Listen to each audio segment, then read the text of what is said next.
वर्तमान समय रे एक नीतिदिनिया रोजगार बा चाकरी खंडीए खोजिबा काठीगर पाठ हो गलानी। तेबे कोविड काल रे एक नुआ ट्रेंड भारत रे मुंड टेकिथिला, जहा एबे भी जारी रहिछि। एही ट्रेंड रु अनेक युवगोष्ठी विशेष करी लाभान्वित होइछन्ते। एही नुआ ट्रेंड थिला work from home. Work from home करबा द्वारा आपण आपणक परिवार सहित आपणक पेशा उपरे मध्य ध्यान दे परिबे। एही आर्टिकल ले किछि वर्क फ्रॉम होम आइडिया देबाकू आमे चाहूछु, जहा द्वारा शिक्षित युवगोष्ठी को मध्य बाहर को काम करबाकू जिबाकू पड़िबो नाही।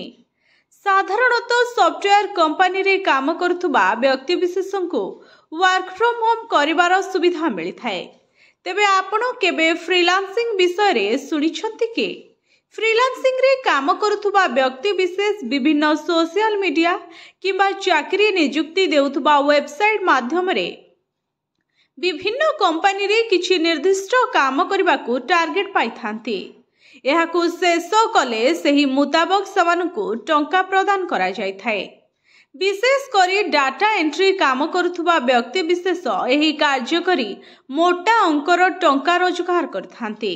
एही काम करिबाकू आपण आपणक शेड्यूल सेट करबाकू पड़ी थाए।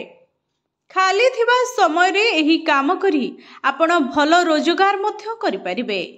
ऑनलाइन माध्यम रे लोकंक सह जोड़ी होई सहजरे रोजगार अवसरर सृष्टि होई परिबो।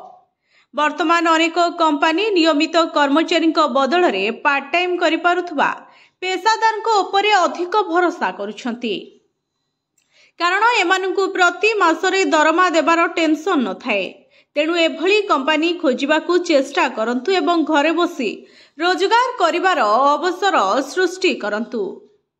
खाली सेतिकी नुहे, आपण चाहिले घरे बसी छोट छोट व्यवसाय मध्य आरंभ करि परिबे।